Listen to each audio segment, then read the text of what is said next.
Graça e paz, irmãos e irmãs. Uma alegria tê-los aqui com a gente para refletir sobre esse tema tão importante, para celebrarmos a Deus por esse evento tão importante. Motivo de muita alegria. A gente ora a Deus que de fato nós tenhamos alguns momentos aqui edificantes de aprendizado, de reflexão na palavra de Deus. Eu queria te convidar, por gentileza, a abrir a sua Bíblia na carta de Paulo aos Romanos, no capítulo 1. Nós vamos fazer a leitura de 2 versículos. Romanos, no capítulo 1, e ler o versículo 16 e o versículo 17. Romanos 1, versículo 16 e versículo 17. Como já foi anunciado, nós teremos... A conferência está dividida em 3 partes.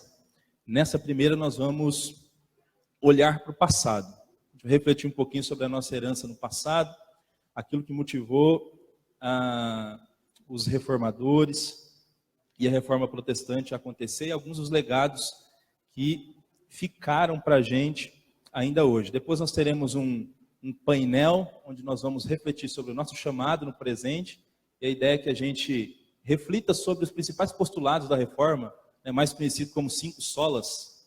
A gente vai refletir um pouquinho sobre cada um deles e tentar também fazer um desafio para a igreja de hoje a partir dos solas. E depois, na última parte, olhar para o futuro, porque um dos legados da reforma foi continuar sempre se reformando. Então, a ideia é olhar para o futuro e pensar o que os reformadores gritariam se eles estivessem vivos hoje no nosso tempo. Então, primeira palavra, nossa herança do passado. Para isso, eu queria começar lendo esse texto, Romanos 1, 16 e 17. Acharam aí? Acharam? Diz assim, palavra de Deus. Pois não me envergonho das boas novas a respeito de Cristo, que são o poder de Deus em ação para salvar a todos os que creem, primeiro os judeus e também os gentios. As boas novas revelam como opera a justiça de Deus, que do começo ao fim é algo que se dá pela fé. Como dizem as Escrituras, o justo viverá pela fé. Amém? Eu queria que você fechasse os seus olhos então comigo, se fosse possível, e que a gente orasse a Deus, pedindo que Ele nos abençoasse nesse primeiro momento de reflexão. Vamos orar juntos? Deus, obrigado por essa oportunidade de estarmos aqui, Deus. Eu louvo o Teu nome por cada irmão, cada irmã em Cristo, que decidiu estar aqui nessa tarde, Pai. Que decidiu estar aqui para celebrar o Teu nome, pela maneira como o Senhor usou esses homens do passado, para louvar o Teu nome por todo o legado deixado pela reforma, para refletir na Tua palavra também, o nosso chamado para o presente. Nós louvamos o Teu nome, e a nossa oração agora é para que o Senhor nos abençoe nesse primeiro momento de reflexão. Usa-nos, Deus, fala conosco por meio da história, por meio da Tua palavra, que ao final dessa primeira fala, de fato, a gente possa ter sido edificado, ter sido guiado pelo Espírito a toda a verdade. Nós suplicamos isso para Ti, no nome de Jesus, o nosso Senhor, o nosso Salvador. Amém. Amém e amém. Ok. Eu vou concentrar minha fala apenas na história de Lutero. Então, de início, eu quero deixar claro que quando a gente fala de herança do passado, é óbvio que o tempo que eu tenho aqui agora para falar, que não é nada mais do que 2 horas, então só 2 horas é pouco, estou brincando, não vai ser tudo isso não. Não dá para a gente falar, né, de todos os reformadores, de maneira geral. Então, como um dos personagens emblemáticos da reforma está ligado com o nome de Martinho Lutero, inclusive o evento, né, a partir do qual vários outros se desenrolaram, né, que colocou os outros reformadores até para se mexer também, e que é emblemático, e que é por isso que marca, né, ano após ano, a Reforma Protestante, é um evento que aconteceu com Lutero. Então, de início, eu já queria dizer que eu vou fazer esse recorte. Eu vou me concentrar na história do Martinho Lutero. É lógico que, enquanto a história dele acontece, enquanto tudo que está acontecendo na vida dele está se desenrolando, tem outros homens de Deus, como John Wycliffe, em outros lugares também fazendo reforma, João Calvino, enfim, tem outros também atuando, outros que já tinham vindo antes desses, mas nós vamos fazer esse recorte apenas pensando aqui no Lutero mesmo, tá? Em como o Espírito soprou na vida desse homem aqui para acontecer algumas coisas interessantes. Se você quiser ler um pouco mais sobre a Reforma Protestante, tem alguns livros aqui que eu queria só indicar rapidamente. Não sei se vocês conhecem esse livro aqui, A Reforma, o que você precisa saber. É um livro da editora Ultimato. É um livro fininho, muito simples, muito rápido. Uma leitura, aqueles livros que você lê numa sentada, né? Então, Reforma, o que você precisa saber e por quê, é do John Stott e do Michael Reeves. Esse livro aqui, A Era dos Reformadores, esse aqui faz parte daquela série famosa, né, do Justo Gonzalez. Ele tem a Era dos Mártires, dos Gigantes, das Trevas, dos Altos Ideais, enfim, são 10 livros. Esse aqui, inclusive, nós vamos sortear no final, tá? Quem pegou o número aí, no final dessa conferência, a gente vai sortear, não sei se um ou se mais de um, desse livro aqui, A Era dos Reformadores, ok? E vai ter para vender depois ali, quem quiser também. E nós também temos esse livro aqui da Editora Fiel, Por que a Reforma ainda é importante? Do Tim Chester e do Michael Reeves também. Então, esses livros aqui contam um pouquinho da história e dos postulados da Reforma Protestante. Se você nunca leu um livro sobre esse tema, fica aí pelo menos essas 3 dicas aí relacionadas ao assunto. Então vamos lá. Deixa eu começar primeiro com uma conceituação do que foi a Reforma Protestante, por que esse nome pegou e ainda hoje a gente usa esse termo Reforma Protestante, né? Tem gente que acha que o termo é inadequado porque, na verdade, não houve uma reforma, o que houve foi uma cisão, né? Porque o que os reformadores lutavam acabou não acontecendo e a igreja continuou da maneira como sempre foi e acabou que eles saíram de dentro da igreja, então não foi uma reforma, a igreja foi um racha, mas quando a gente usa o termo reforma, ele ficou famoso esse termo, nós estamos pensando num movimento de retorno ao evangelho. Por isso, o nome reforma. Num primeiro momento, os reformadores achavam mesmo que eles conseguiriam reformar do lado de dentro, né, reformar a igreja, mas chegou um momento que eles viram que isso não seria possível, então eles acabaram saindo mesmo. Mas a gente utiliza esse termo, porque a reforma foi esse movimento de volta, de retorno ao evangelho, um movimento que fez a vida religiosa voltar aos padrões do Novo Testamento. Ou pelo menos tentar voltar aos padrões do Novo Testamento, né? Fazer uma igreja que se parecesse mais com a igreja primitiva e se parecesse de menos com a igreja que se tinha na época, né? Com todos os seus dogmas, tradições, enfim, o jeito de servir a Deus que estava um pouco diferente, um tanto quanto afastado dos padrões do Novo Testamento. Então, os reformadores fizeram esse chamado, né, para esse retorno ao Evangelho. Pois bem, um nome importante de todo esse movimento foi exatamente esse monge agostiniano chamado Martinho Lutero. E quem foi Martinho Lutero? Quem foi Martinho Lutero? Ele nasceu na Alemanha, nasceu em 1483, teve uma infância cheia de privações, né? A história conta que os seus pais eram muito severos com ele, sempre o castigaram bastante. Ele também sempre recebeu muitos castigos na escola. A escola, na época dele, quando o aluno não ia muito bem nas lições, os professores alcançavam os alunos, né, com alguns açoites também. E ele conta que ele também foi muito castigado, inclusive na escola, por não ir bem nas lições. Seu pai queria que ele fosse um jurista, né, queria que ele fosse advogado, e o colocou na Universidade de Erfurt, 1501, quando ele tinha 18 anos, para que ele pudesse estudar direito, né, e se tornar no futuro um jurista.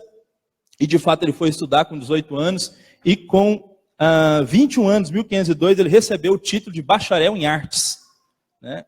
Interessante, o caminho para chegar no direito tinha artes no meio do caminho, né? Então, bacharel em artes em 1502, e mestre em artes em 1505. Aí só depois, então, ele vai começar, de fato, a estudar, a iniciar o curso de Direito. Mas em todo esse período dele na universidade, né, mesmo todos os assuntos lá, o assunto que de fato chamou a atenção do Lutero mesmo no período em que ele estudava foi assuntos relacionados à teologia escolástica. A teologia que era defendida e ensinada pela igreja, principalmente uma afirmação, uma ideia que existia de que Deus não havia de negar a sua graça ao homem que fizesse tudo o que estivesse ao seu alcance para conquistar essa graça. Então essa ideia foi uma ideia que mexeu muito com ele. E por isso, desde sempre, né, desde essa época, ele já se atormentava, né, a sua consciência para tentar fazer o máximo que ele podia para agradar a Deus, né, para fazer a vontade de Deus. Mas na manhã do dia 18 de julho de 1505, ele decidiu entrar no convento dos eremitas agostinianos depois de enfrentar uma tempestade. Ele estava no meio de uma tempestade, um raio caiu tão perto dele, né, que ele gritou em pânico quando esse raio cai perto dele: Santa Ana, ajuda-me e me tornarei um monge. E como ele não morreu, né, depois do evento, de fato, ele abraçou com imensa seriedade a vida monástica, né, e de fato foi para o monastério, abandonou o curso de Direito, né, acabou ficando só mestre em artes mesmo, e bacharel em artes, e vai para o monastério. No monastério, participava de cultos diários, várias vezes ao dia, né, 9 horas, 11 horas, 3, todos os cultos que tinha, ele estava lá, participava dos cultos, porque tinha um entendimento também, quanto mais culto você participava, mais bênção de Deus você acumulava, né, mais você ganhava crédito e mérito, né, diante de Deus. E o que ele sempre buscou foi mérito, então participar de cultos era algo interessante. Fazia muitos cultos, muitas vigílias, né, fazia muitos jejuns, vários jejuns, às vezes de 3 dias, né, o Lutero fazia, e ele atormentava os seus confessores quando ele ia se confessar, quando ele ia falar de seus pecados. Mesmo vivendo uma vida como monge, assim, aparentemente irrepreensível, então conta-se que as sessões de confissão do Lutero duravam aproximadamente 6 horas, para ele confessar os pecados recentes dele. Porque ele achava que ele tinha que falar absolutamente tudo. Então nem aqueles que o ouviam aguentavam mais ouvir o Lutero. E às vezes que ele saía do confessionário e ele lembrava de alguma coisa. E ele voltava. E vai embora daqui que a gente não quer você aqui mais. Porque ele sempre ficava pensando depois que ele contou tudo, puxa vida, mas por que eu falei tudo isso durante essas 6 horas? Será que as minhas motivações estavam corretas ao dizer o que eu disse? Então até se confessando, ele ficava agoniado e atormentado, porque o tempo todo, quando ele pensava na sua relação com Deus, ele era alguém que estava em dívida com Deus. Até que em 1510, ele teve a oportunidade, o privilégio, né, pelo monastério que ele fazia parte, de fazer uma visita a Roma. Era o grande sonho da vida dele, era visitar a cidade de Roma, e ele foi visitar a cidade de Roma pelo convento agostiniano. Roma estava lotada de relíquias, e havia uma crença na época que se você contemplasse relíquias, quanto mais você contempla uma relíquia, mais crédito e mérito você vai tendo também diante de Deus. Então, chegando em Roma, ele foi de relíquia a relíquia, desesperadamente, para ele conseguir visitar o máximo de relíquias que ele pudesse visitar, né? E ele até, nesse período, ele conta que ele desejou que o pai dele tivesse morto já, porque ele estava acumulando mérito, que ele poderia passar para alguém que já tivesse morto, né, que estivesse no purgatório, por exemplo, para tirar o pai do purgatório, porque ele acumulou muito mérito, enquanto ele esteve lá, visitando todas aquelas relíquias, né? E aí, o ápice dessa viagem dele em Roma foi quando ele subiu a escada santa, né? Havia uma escada lá em Roma, que eles diziam que era a escada que Jesus subiu quando foi levado diante de Pilatos. Então, é lógico que não foi em Roma isso, mas segundo se dizia, né, a escada que Jesus subiu, ela foi trazida para Roma. Então, ali estava a escada que Jesus subiu quando ele estava diante de Pilatos. E aí tinha uma crença que se você subisse essa escada de joelhos, beijando cada degrau e fazendo uma oração do Pai Nosso a cada degrau, você podia tirar do purgatório quem você quisesse. Você tinha conseguido um crédito para tirar qualquer alma do purgatório. Então, diz que ele fez isso, ele subiu essa escada, beijando degrau por degrau, fazendo a oração do Pai Nosso e tal. Aí, quando ele chegou no último degrau, diz que veio na mente dele: será mesmo que alguém sabe dizer se isso é verdade? Diz que quando ele chegou no último degrau, ele pôs-se a pensar se realmente aquilo era verdade. Parece que começou a cair a ficha dele, né? Mas por que Lutero agia dessa maneira? Então, tinha uma ideia, na época, de indulgência e purgatório muito forte. A igreja acreditava na existência do purgatório, né? Poucas pessoas conseguiam morrer realmente justas. Pouquíssimas pessoas conseguiam morrer justas. Só que havia uma esperança ainda para as pessoas. Porque depois da morte, elas iam para o purgatório. Um local onde elas poderiam expurgar aqueles pecados que elas não conseguiram expurgar enquanto estavam vivas. Então a maioria das pessoas cria que depois da morte elas iam para o purgatório. Porque ninguém conseguia acumular tanto mérito assim para morrer justo. Então você tinha que fazer essa parada no purgatório. E uma das maneiras das pessoas terem os seus pecados expurgados lá no purgatório era aqueles, ou ainda enquanto viva, elas comprarem cartas de indulgência, ou se estando mortas, os seus parentes ou amigos comprassem cartas de indulgências para elas. O que eram as cartas de indulgências? Eram cartas de absolvição. Cartas que garantiam o perdão dos pecados. Então as pessoas podiam comprar o perdão dos pecados.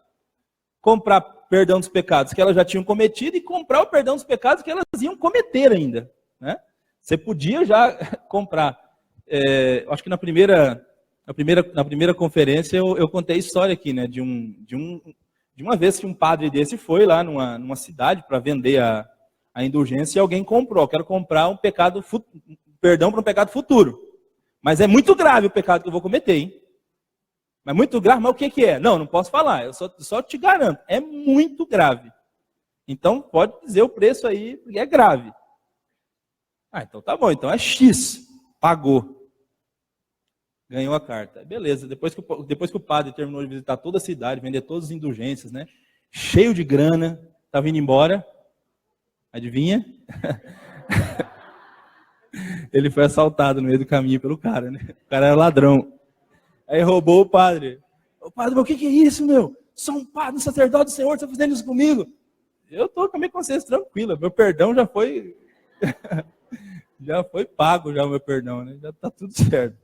Então isso acontecia na época, né? Tinha tudo isso na época. E essa crença, né, essa prática, ela tinha uma base teológica. Eles não faziam isso por fazer, tinha uma explicação teológica para vender indulgência. A explicação era o seguinte, que Jesus e os seus apóstolos, enquanto eles viveram aqui entre nós, eles acumularam, né, com a vida irrepreensível que tiveram, tantos méritos, mas tantos méritos diante de Deus, que eles não conseguiram méritos apenas para si mesmos, para poder chegar até diante de Deus. Eles conseguiram méritos que sobejavam. E esses méritos que sobraram, né? Então, teve um mérito aqui que foi para eles conseguirem chegar até o céu. Agora, esses méritos que sobraram de Jesus e dos seus apóstolos, era o tesouro da igreja. Esses méritos ficaram para a igreja, e agora a igreja podia comercializar esses méritos. Então, era chamado de tesouro da igreja. É por isso que o Lutero, em uma das suas 95 teses, ele diz que o verdadeiro tesouro da igreja é o Santíssimo Evangelho da graça e da glória de Deus. Porque a igreja dizia que o tesouro dela era os méritos de Jesus e dos apóstolos. Então, e aí eles comercializavam esses méritos. A pessoa comprava essa indulgência. Pois bem, é diante desse cenário, é nessa época que o Lutero está vivendo, e é por isso todo esse desespero dele para conseguir mérito, para conseguir ser aceito diante de Deus. Ele volta para o mosteiro. Em 1511, por causa da sua piedade e inteligência, um dos seus professores diz para o Lutero que ele precisava seguir carreira como pregador e doutor em teologia. Ele não queria, mas o professor disse, você não tem escolha, é obrigado, tá? E aí, em 1502, ele conseguiu o título de doutor em teologia. E aí, ele, no discurso dele, num dos discursos dele, que ele escreve depois que ele ganha esse título, ele diz o seguinte, que foi chamado e forçado a ser doutor em teologia, mas que prometia ser devoto e ensinar as escrituras com fidelidade. E aí ele foi mandado para Wittenberg, para ser professor na universidade em Wittenberg, porque iria seguir carreira, de fato, nessa área. E em 1515, lá em Wittenberg, já ele também auxiliando como pastor na igreja, né, do castelo de Wittenberg, ele começou a ensinar a Bíblia, começou a ensinar a palavra de Deus. Com o passar do tempo, de fato, ele foi fiel àquilo que ele havia dito lá mesmo, tendo sido forçado a ser doutor em teologia, mas ele foi fiel em seguir a Escritura Sagrada. Então ele começa, com o passar do tempo, a abandonar o método de interpretação alegórica da igreja, ele começa a abandonar a teologia escolástica, que era a teologia ensinada nos seminários da época, e começa a ensinar a Escritura Sagrada. Faz uma série sobre o livro de Salmos, e em 1515, ele começa uma conferência, né, sobre a epístola de Paulo aos Romanos. E aí, irmãos, é quando acontece das grandes guinadas na vida dele, porque é quando Lutero, estudando Romanos 1, versículo 17, o texto que nós lemos aqui a princípio, o texto em que Paulo diz que as boas novas revelam como opera a justiça de Deus, que do começo ao fim é algo que se dá pela fé. Como diz as Escrituras, o justo viverá pela fé. Então, Lutero, quando ele começou a estudar esse texto aqui, inclusive ele escreveu isso. Até aquela Bíblia de Lutero tem uma nota nessa parte aqui, né, sobre a interpretação e sobre quando Lutero foi estudar esse texto. Lutero escreve que ele odiava a expressão justiça de Deus. Aliás, nesse momento, em alguns momentos da vida dele, ele odiava o próprio Deus. Ele começou a odiar Deus. Aspas, ele escreveu o seguinte: eu não amava o Deus justo, que pune pecadores. Ao contrário, eu odiava. Mesmo quando, como monge, eu vivia de forma irrepreensível, perante Deus eu me sentia pecador. E minha consciência me torturava muito. Ele odiava Deus. Porque mesmo fazendo tudo o que ele fazia, quando ele pensava em Deus, ele sempre estava em dívida. Sempre estava em dívida. Sempre estava faltando alguma coisa. Ele está lutando com a natureza pecaminosa dele. Nenhum ser humano, de fato, consegue viver de maneira irrepreensível, 100%, durante toda a sua vida e a todo momento. Então, é lógico, se você tem esse tipo de ensino, então a consciência do camarada era torturada o tempo todo. Mas aí foi que ele entendeu, lendo esse texto de Romanos, estudando esse texto de Romanos, que a justiça de Deus é aquela em que o justo vive pela dádiva de Deus. Que a justiça de Deus é dada pela graça, por meio da fé, e com base no sacrifício do Senhor Jesus Cristo. A justiça de Deus a gente ganha pela fé. Nós não ganhamos por meio daquilo que nós fazemos. Não é comprando carta de indulgência. Não é porque eu fiz isso ou deixei de fazer aquilo. A justiça de Deus, conforme revelada no Evangelho, do começo ao fim é pela fé. Lutero entendeu isso. Ele entendeu a justificação pela fé. E aí os horizontes se abriram. Os horizontes se abriram diante dele. E aí foi quando ele vai começar a falar, de fato, contra todo esse pensamento da época. Anos mais tarde, para explicar essa descoberta dele, Lutero ele comparou o evangelho com um rei que se casou com uma prostituta. Quem era o rei? Se dava para resumir a mensagem do evangelho, o rei que casou com uma prostituta. Quem era o rei? O rei é o Senhor Jesus. E a prostituta? Somos nós. É a igreja. Então, o rei decide se casar com a prostituta. Mas o que a prostituta fez para que o rei decidisse casar com ela? Nada, ele só tinha razões para não casar com ela. Mas ele decidiu casar. E aí, a partir do momento que o rei decide se casar com a prostituta e casa com ela, a prostituta, ela é elevada ao status de rainha. Ela não vive como a rainha, ela não tem costume de rainha, ela não sabe se comportar como rainha. Mas ela foi automaticamente elevada ao status de rainha, mesmo sendo prostituta ainda, por natureza, né? Mas ela é elevada ao status de rainha. E aí ele diz que isso acontece com o pecador. O pecador, ele é justificado por Deus. Ele entende que a justificação é um status. Então Deus nos justifica, mas nós continuamos sendo pecadores. Nós somos pecadores justificados. E essa vai ser a nossa condição, né? Quando Deus olha para a gente está aqui no status de justificado. Mas somos pecadores ainda e vamos continuar pecando. Ele entende que essa é a mensagem do Evangelho. E aí, no dia 31 de outubro de 1517, ele afixa nas portas da igreja do Castelo de Wittenberg as suas 95 teses, convidando os teólogos da época, convidando as lideranças da época para um debate público sobre as indulgências. Né? Convidando para um debate público sobre as indulgências. E por que ele fez isso nessa data? Por que ele escolheu 31 de outubro de 1517? Porque no dia 1º de novembro, que era o dia seguinte a essa data, era o dia de Todos os Santos. Era o dia de comemorar, era o dia de Todos os Santos. E a igreja, o castelo de Wittenberg, ficaria cheio de pessoas nesse dia.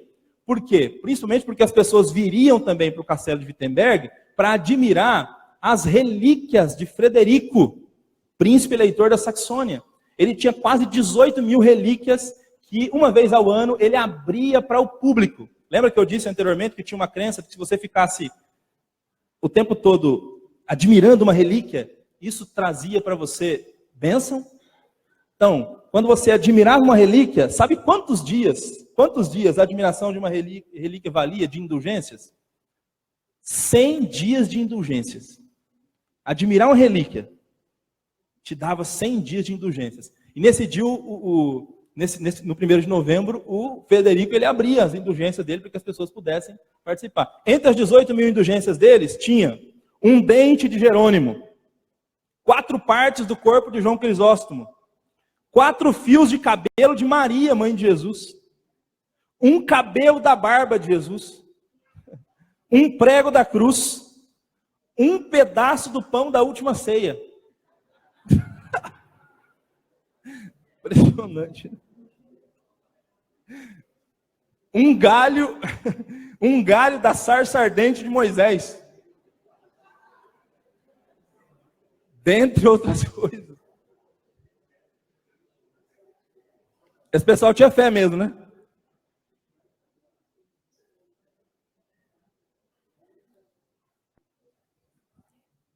Diz que se juntasse todos os pedaços da cruz, que supostamente as pessoas detentoras de relíquias na época possuíam, dava para construir a Arca de Noé.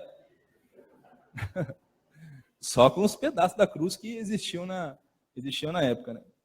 Então, o Lutero faz de propósito isso, ele afixa nas portas da igreja, porque ele está convidando para um debate público sobre as indulgências.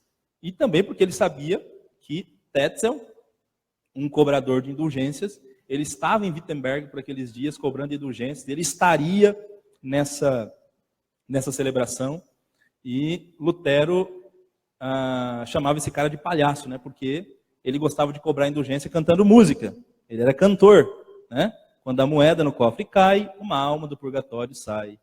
Então, era assim que ele cantava a musiquinha dele para cobrar indulgência, e era apelativo.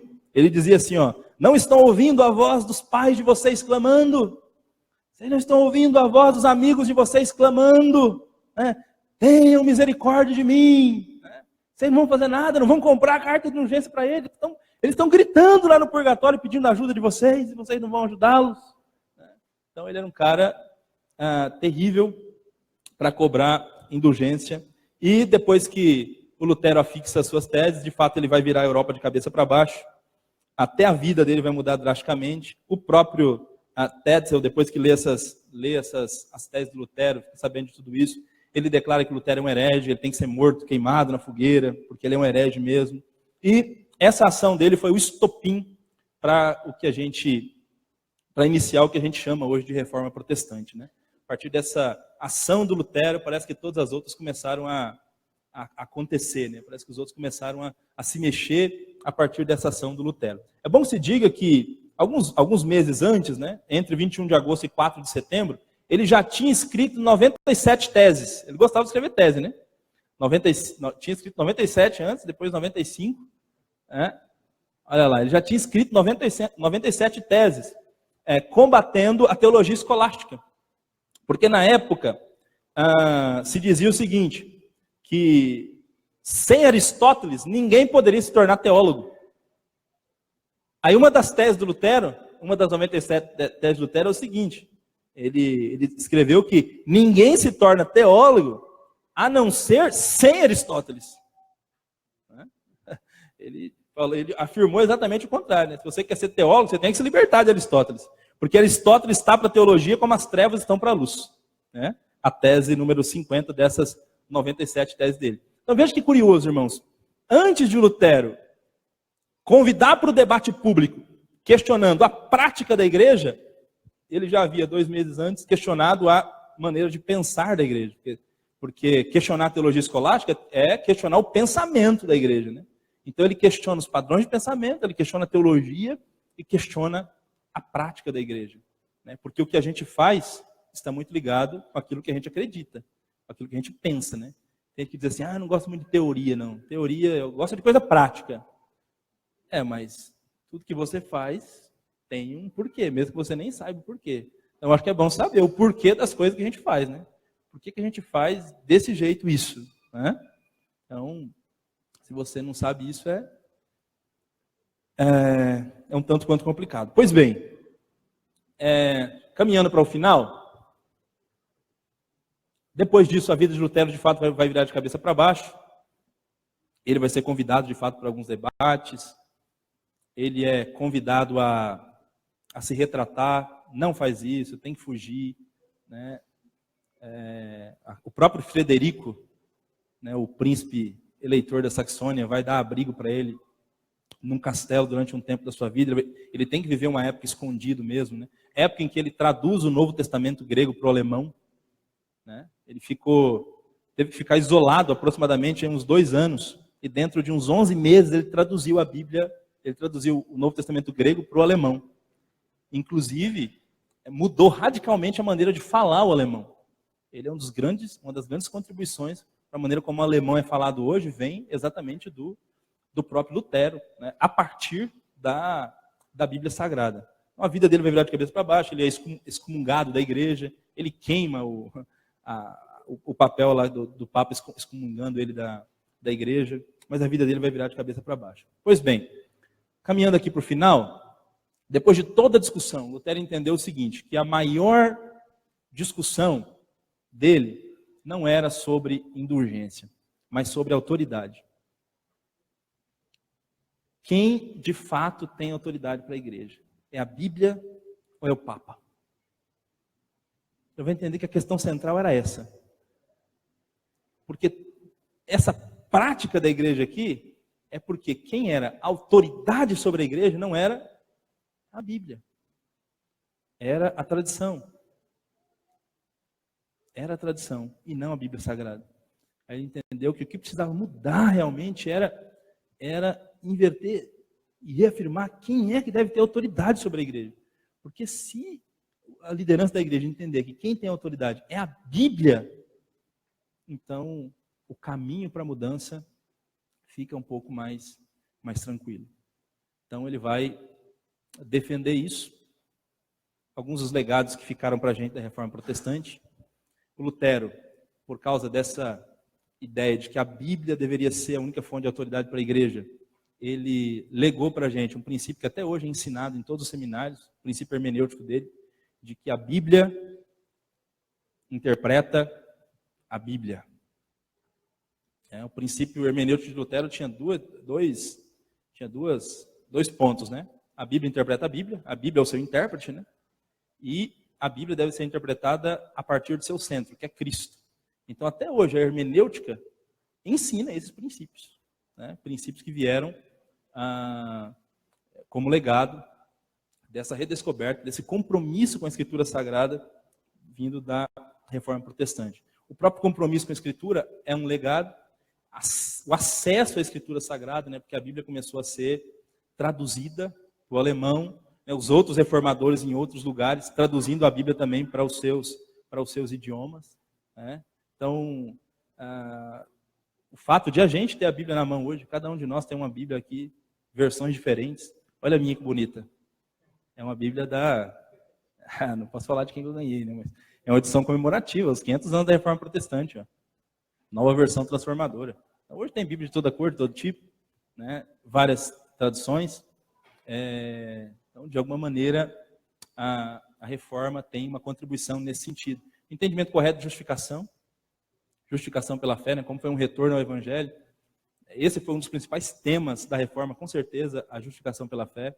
Então, esse entendimento prevalece até hoje. Ainda hoje, nós continuamos crendo, né? As igrejas cristãs sérias em todo o mundo, independente da placa, elas acreditam que a justificação acontece pela fé, né? Pela graça, com base no sacrifício do Senhor Jesus Cristo. Porque é isso que a Escritura Sagrada ensina para a gente.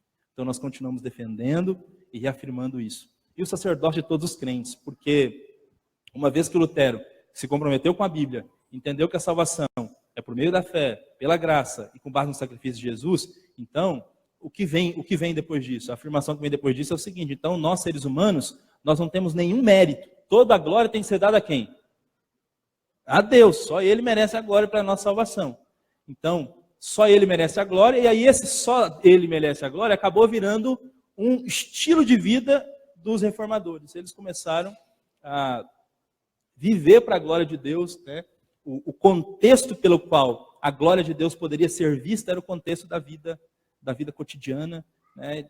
Essa doutrina do sacerdócio dos crentes foi enfatizada também na Reforma Protestante, que cada cristão é um sacerdote responsável por si mesmo diante de Deus. Isso foi muito legal, porque também quebrou uma ideia que havia na época, né, de dividir atividades santas e atividades profanas. Atividades santas eram somente as atividades que eram exercidas na igreja, durante a missa, porque a missa era de alguma maneira, era uma revisitação ao Calvário, né? Você estava revivendo o drama do Calvário na missa. Então, as pessoas tinham que ir na missa, porque se elas fossem na missa, elas eram abençoadas, porque ali estava revivendo o drama do Calvário. Então, a atividade santa era a atividade que era feita na igreja. O agricultor cuidando da terra lá no dia a dia, isso era uma atividade profana. O empresário fechando o negócio no dia a dia, isso é uma atividade profana. Né? Pai e mãe cuidando de filhos, isso é uma atividade profana. Porque a atividade santa é a atividade que é feita em espaços e ambientes sagrados. Então, com essa ideia do sacerdócio universal dos crentes, né, a vida se torna sagrada. E a gente vive para a glória de Deus onde está, né? Então, isso foi um legado também da Reforma Protestante, né? Paulo transformou o nosso jantar num culto, né? Ele disse que quer comais, quer bebais, eu faço qualquer outra coisa para a glória de Deus, né? Então, o lanchinho que você vai fazer daqui a alguns minutos, faça-o para a glória de Deus. Olha aí, faça-o para a glória de Deus. Então, eu termino perguntando, a reforma foi um avivamento? Você consegue enxergar o Espírito Santo por trás dos reformadores? Será que a gente pode enxergar esse período de reforma e esses caras aqui, com essa ousadia deles, gente morrendo, como um avivamento? Sim ou não? Muitos acreditam que sim, irmãos. Eu acredito também. Pelo menos na minha percepção, não tenho dúvidas de que tudo o que aconteceu durante esse período aqui é porque o Espírito Santo estava soprando sobre esses homens. O Espírito Santo estava agindo na vida desses homens de maneira incomum para tirar a igreja das distorções que ela havia se metido e para retornar a igreja para o Evangelho. eu quero terminar pedindo que Deus, quem sabe, possa provocar um avivamento no nosso meio também, se for necessário, né? Que esse sopro do Espírito nunca pare, né? E que a gente continue também desejando sempre uma igreja cada vez melhor, uma igreja cada vez mais centrada no Evangelho. Amém?